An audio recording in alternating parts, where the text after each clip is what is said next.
குடிசைகளுக்கு வரி உயர்வு அளிக்கப்பட்டதற்கு எடப்பாடி பழனிசாமி கண்டனம் தெரிவித்திருக்கிறார். விவரங்களை வழங்க இணைகிறார் செய்தியாளர் தாயுமானவன். வணக்கம் தாயுமானவன். தமிழக எதிர்க்கட்சி தலைவர் எடப்பாடி பழனிசாமி கண்டன அறிக்கை வெளியிட்டிருக்கிறார். முழு விவரங்கள் என்ன, பதிவு பண்ணுங்க.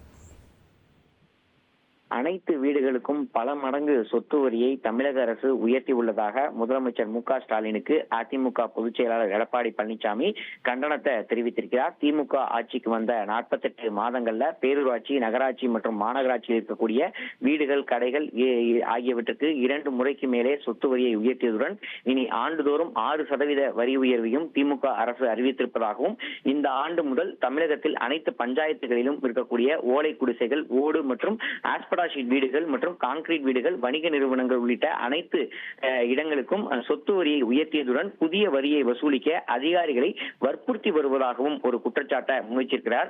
ஏற்கனவே 2021 மே மாதம் முதல் திமுக ஆட்சிக்கு வந்த பிறகு சொத்து வரி, குடிநீர் கட்டணங்கள், கழிவுநீர் அகற்றல் கட்டணங்கள் மற்றும் மின் கட்டணங்கள் ஆண்டுதோறும் 6% வரை உயர்த்தப்படுகின்றன. மேலும் உணவுப் பொருட்கள் மற்றும் கட்டுமான பொருட்களின் விலை பன்மடங்காக உயர்ந்திருக்கிறது.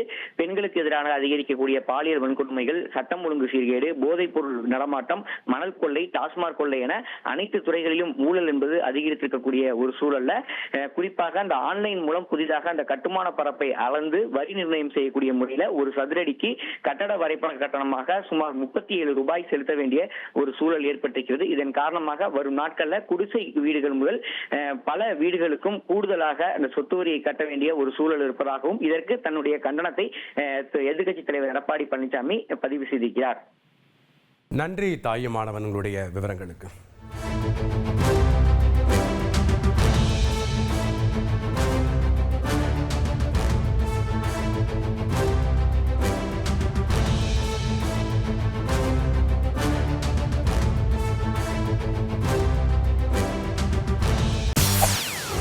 செய்திகளை உடனுக்குடன் தெரிந்து கொள்ள உடனே சப்ஸ்கிரைப் பண்ணுங்க.